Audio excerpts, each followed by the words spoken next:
Hello hi नमस्ते सत श्री अकाल आदाब। Welcome to our channel drinks and sports. मैं हूं आप सबका एक जय और आपके सामने एक बार फिर दोबारा हाजिर हुआ हूं एक और प्री मैच एनालिसिस के साथ, जो कि मैच नंबर 35 का है और आईपीएल सीजन 18 का। तो फिर आज का मैच होने जा रहा है गुजरात के टाइटंस एंड दिल्ली के दिलवालों के बीच। तो भाई क्या होने वाला है आज के मैच में, बस यही आज हम डिस्कशन करने वाले हैं। क्या हो सकता है, क्या होने वाला है और क्या नहीं भी हो सकता। तो फिर लेकिन आगे बढ़ने से पहले आप सभी से दरख्वास्त करना चाहूँगा, गुजारिश करना चाहूँगा कि प्लीज़ यार भाइयों, मेरी बहनों,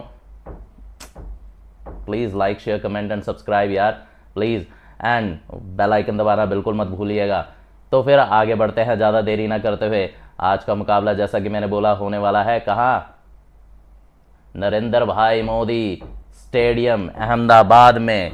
एंड होने किसके बीच वाला है, Gujarat Titans versus Delhi Capitals. ये दोनों ही टीम सबसे कंसिस्टेंट टीम है इस आईपीएल 2025 की। बिकॉज जैसा कि आप सब लोग जानते हैं, दिल्ली तो भैया पहले अपने विजय रथ पे चढ़ी हुई थी, अश्व में घोड़ा छोड़ रखा था, पूरी इंडिया की सैर भी कर रहा था वो, लेकिन मुंबई ने उसे उन्हीं के घर में आके थोड़ा सा रोक दिया। लेकिन फिर दोबारा उन्होंने पिछले हफ्ते एक जबरदस्त मैच, पिछले हफ्ते तो नहीं, इसी हफ्ते की बात है लेकिन पिछले मैच में अपने किसको हराया, उन्होंने राजस्थान रॉयल्स को मुंह से जीत छीन ली भाइयों, मुंह से जीत छीन ली। एक टाइम पे लग रहा था कि राजस्थान रॉयल्स ये वो वाला मैच जीत के ले जाएगी, बट दिल्ली कैपिटल्स जैसा कि वो इस साल हर बारी कर रहे हैं कि भाई पता नहीं कहाँ से कैसे कोई ना कोई आके भैया वो मैच निकाल के ले जा रहा है दूसरी टीम के हाथ से। भाई मतलब कि यार अगर आप लोग फुटबॉल को फॉलो करते हैं तो वो थोड़ा रियल मैड्रिड जैसे चैंपियंस लीग खेलती है भाई, कि जैसे तैसे कहीं ना कहीं से कोई ना कोई ऐसी परफॉर्मेंस आती है कि वो भाई रियल मैड्रिड जीत जाती है। और खैर इस साल वो बाहर हो चुके हैं क्वार्टर फाइनल्स में, बट एज ऑलवेज जैसे वो चैंपियंस लीग में परफॉर्म करते हैं वैसा ही दिल्ली कैपिटल्स इस साल परफॉर्म कर रही है। मतलब कि यार कहीं ना कहीं से जब चाहे वो पहले मैच में आशुतोष शर्मा की वो जबरदस्त इनिंग हो लखनऊ के खिलाफ, चाहे वो आरसीबी के खिलाफ केएल राहुल की इनिंग्स हो, चाहे वो लास्ट मैच में आपका मिचेल स्टार्क का वो last over and super over हो। भाई किसी मतलब कि ऐसा लग रहा है जैसे अगर उनके पास 11 खिलाड़ी हैं तो 11 खिलाड़ियों ने अपने मोमेंट चुन रखे हैं कि किस दिन चलना है भाई। तो आई बिलीव सो ऐसा ही होने वाला है। और ऐसी टीमें जो होती है ना, जो अपने जिनका लक बहुत पीक पे होता है, वो टीमें सबसे ज़्यादा खतरनाक होती है भाई लोगों, बहुत सबसे ज़्यादा खतरनाक होती है, क्योंकि आप उनसे कुछ नहीं एक्सपेक्ट कर सकते कि वो कब क्या कर सकती है और कब कैसे परफॉर्म कर सकती है। वो चाहे आपको 150 पे आउट होने के बाद आपका डिफेंड कर ले, और चाहे भाई बॉलिंग पिच पर भी 200 से 200 प्लस का स्कोर खड़ा कर दे, जैसा कि आपने पंजाब के खिलाफ भी देखा था। पंजाब का भी सिमिलर सा सीन है, बिकॉज क्योंकि वो उनका लक भी थोड़ा बहुत अच्छा चल रहा है, तो दैट इज द रीजन उन्होंने 111 डिफेंड कर लिया। कल के मैच में टॉस जीत के पहले बल्लेबाजी दे दी आरसीबी को एंड देन आसानी से जीत लिया। तो जो ऐसी टीम्स होती हैं वो बहुत ही खतरनाक होती है टूर्नामेंट में, बिकॉज उनका लक कब काम कर जाए कुछ नहीं पता। तो दूसरी तरफ है गुजरात टाइटंस। मैंने एक्सपेक्ट नहीं किया था गुजरात टाइटंस इतना अच्छा खेलेगी, बट पहला मैच हारने के बाद उन्होंने इतनी ज़बरदस्त वापसी करी भाई लोगों, इतनी ज़बरदस्त वापसी करी कि जीत का चौका ही मार दिया।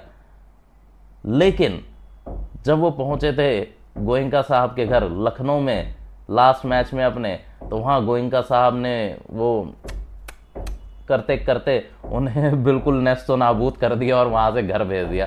खैर गोयनका साहब और निकोलस पूरन की मिलीजुली साजिश थी भाइयों, ठीक है, जो गुजरात टाइटंस कुछ नहीं कर पाई। लेकिन एक टाइम पे वहाँ पे भी बहुत अच्छे दिख रहे थे वो, लेकिन बट वही है कि थोड़ा सा उनका लोअर ऑर्डर उस दिन, मिडल ऑर्डर या लोअर ऑर्डर उनका उस तरह का परफॉर्म नहीं कर पाया जिस तरह की एक्सपेक्टेशन थी, खैर होता है, हार जीत चलती है, लेकिन स्टिल दोनों ही बहुत ज़्यादा कंसिस्टेंट टीम है, दोनों ही इनफॉर्म टीम्स है। तो कौन जीत सकता है, कौन नहीं जीत सकता, किसका पलड़ा भारी है, किसका नहीं है, ये तो भाई अंदाज़ा लगाना भी मुश्किल है। बट स्टिल मैच बहुत ज़्यादा मज़ेदार दिखने वाला है, क्योंकि होने वाला है अहमदाबाद में नरेंद्र मोदी स्टेडियम में।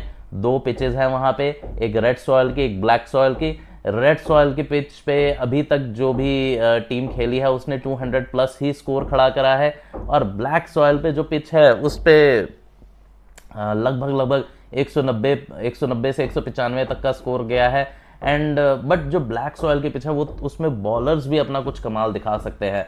तो आई डोंट नो कौन सी पिच पे मैच होने वाला है, बट स्टिल चाहे दोनों में से किसी भी पिच पे हो, आपको अच्छे खासे रन देखने को मिल सकते हैं। बट आजकल कुछ कहा नहीं जा सकता भाई, वानखेड़े की पिच बॉलिंग बना देते हैं। आरसीबी के पिच, वो सॉरी चिन्ना स्वामी के पिच पे भाई बाउंस ही इतना था कल। लेकिन खैर हम चाहते हैं कि भैया एक अच्छा मैच देखने को मिले। ऑब्वियस मैं अपना पर्सनल बताऊं तो भैया, मुझे अगर अच्छी बॉलिंग हो रही हो, जो बॉल सीम होती है या फिर बॉल स्पिन होती है, तो मुझे बहुत अच्छा लगता है, खुशी मिलती है उसको देख के।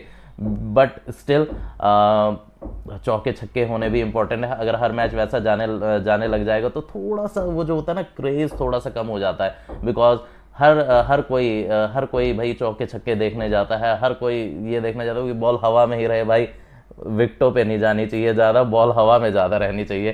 खैर ऑब्वियस सी बात है, हम भी यही चाहते हैं।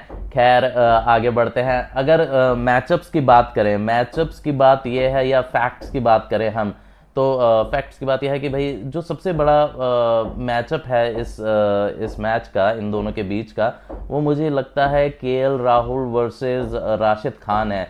बिकॉज राशिद खान ने अभी तक 47 डिलीवरीज में केएल राहुल को 3 बारी घर का रास्ता दिखाया है, पेविलियन का रास्ता दिखाया है। तो बट केएल राहुल जिस फॉर्म में है और राशिद खान जिस फॉर्म में है, अगर मैं कंपेयर करूं दोनों को, लेकिन आज मुझे नहीं लगता कि वो भैया की, आज मुझे लगता है कि अच्छे खासी मार पड़ेगी राशिद खान को अगर केएल राहुल उनके सामने आता है। बिकॉज केएल राहुल बहुत ही जबरदस्त फॉर्म, भैया कांतारा उन्होंने दिखाया है, तो मतलब कि वो भाई कांतारा की तरह हिट भी होने वाले हैं इस सीजन आईपीएल 2025 में। और अगर उसके अलावा बात करूं तो भाई जो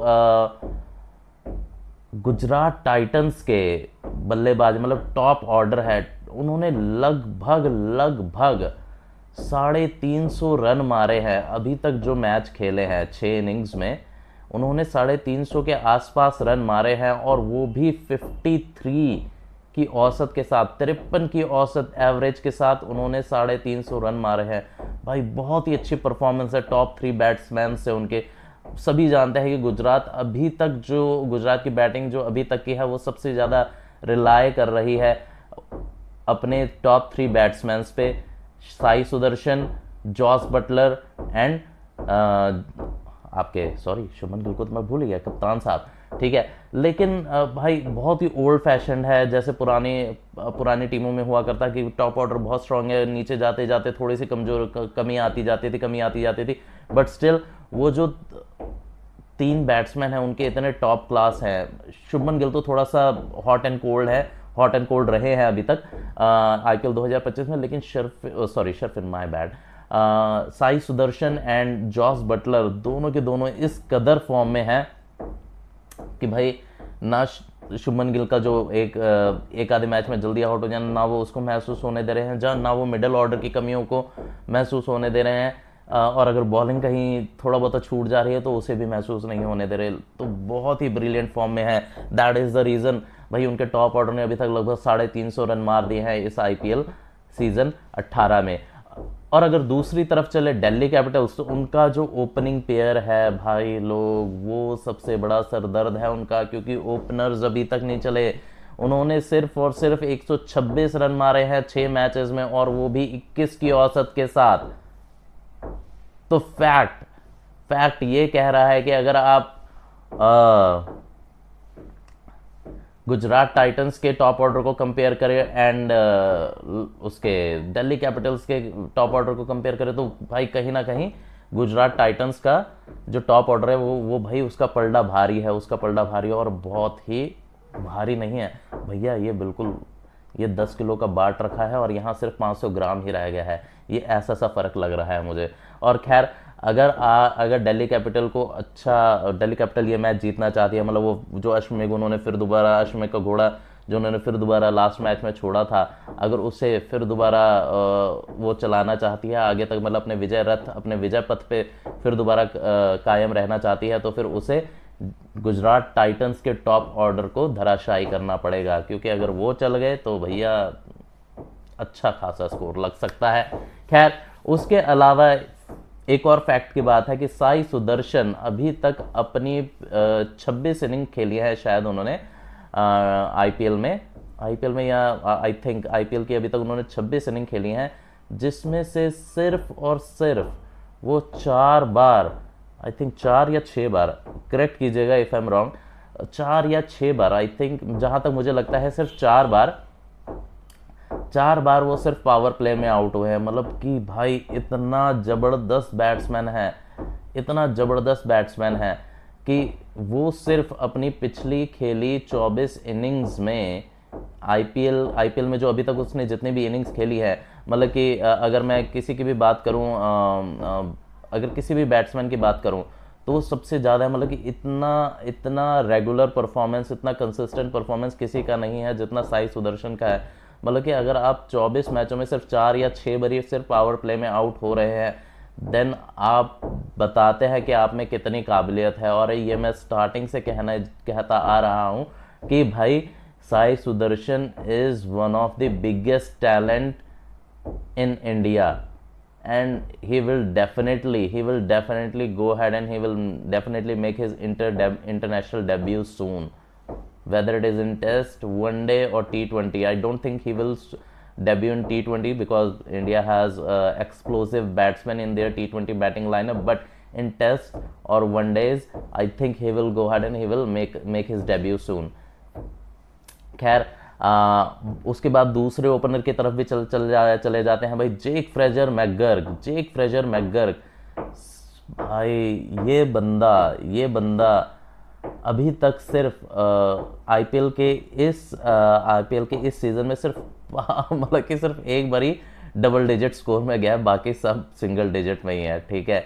एंड ये आईपीएल 2024 के बाद आई थिंक इसने 29 पारियां खेली हैं T20 की, 29 T20 इनिंग्स में ये प्रेजेंट हुआ है, जिसमें से आई थिंक सिर्फ 9 ही बार ये करेक्ट कीजिएगा, मैं गलत भी हो सकता हूँ, प्लीज़ करेक्ट कीजिएगा।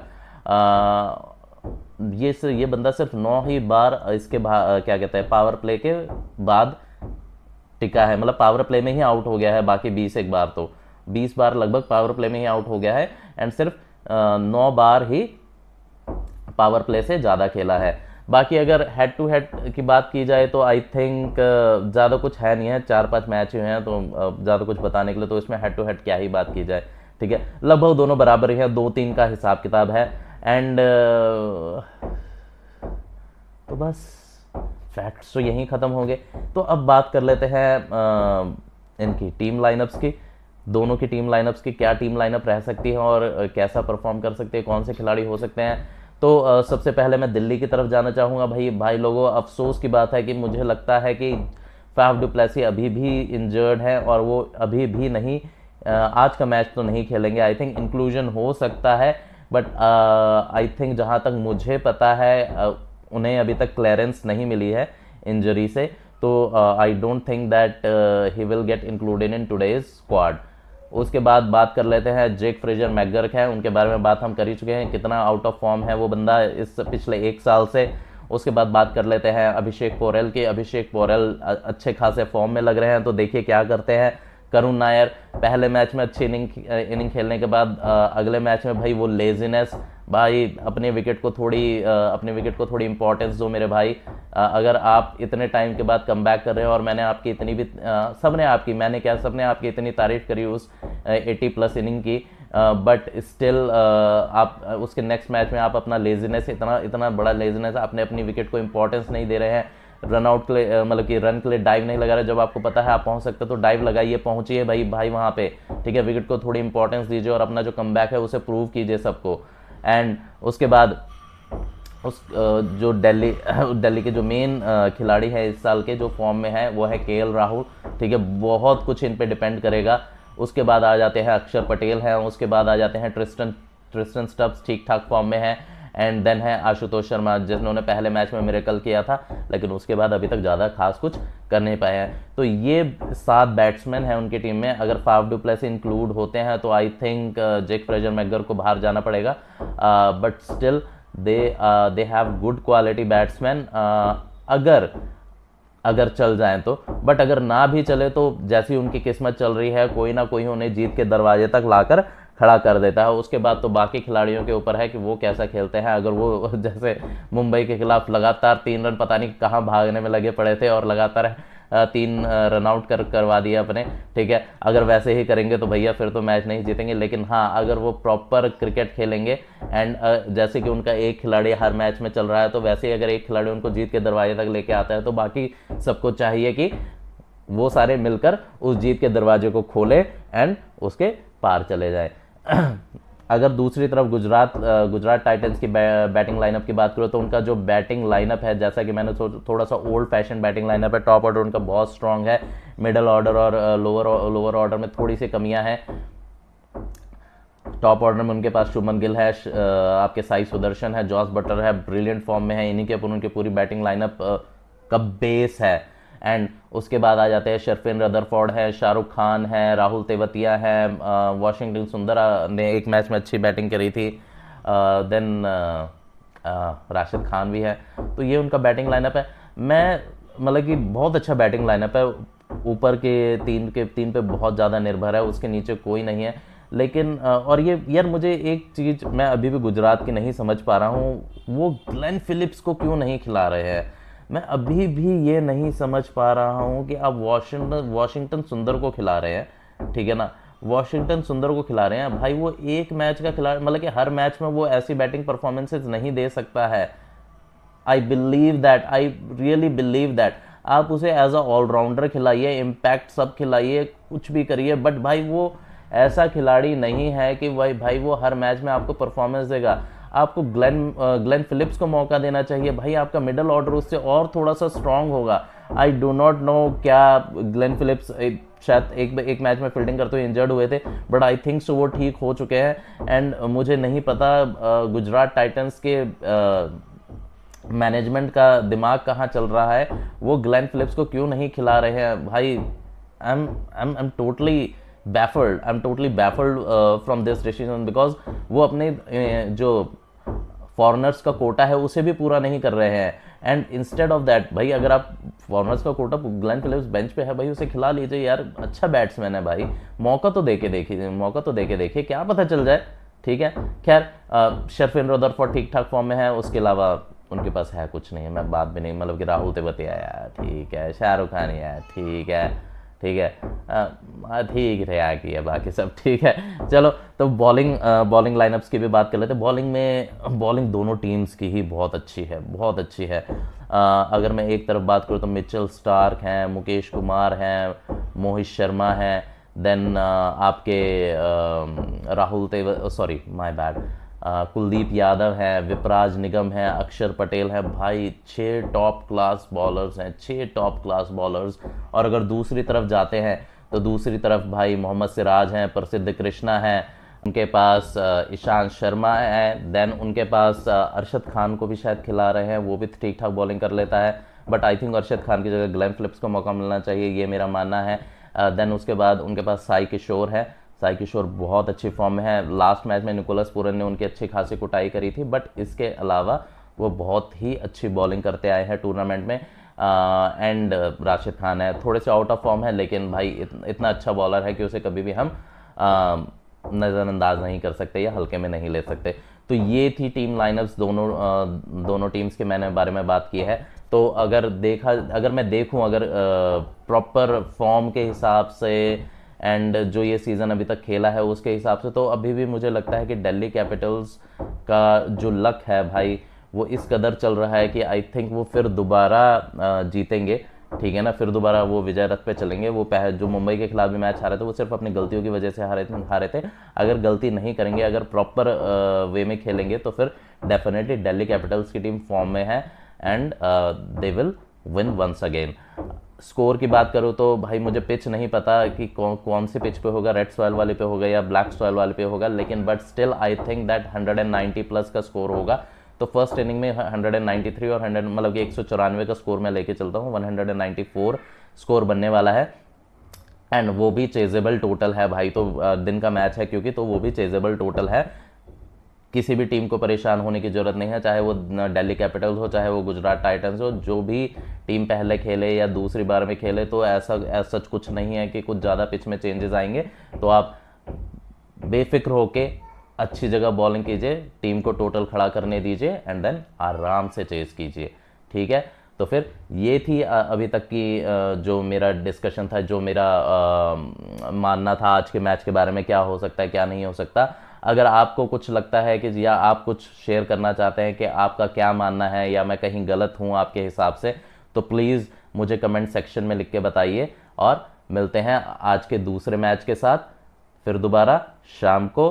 तब तक के लिए अलविदा, थैंक यू, धन्यवाद, जय हिंद।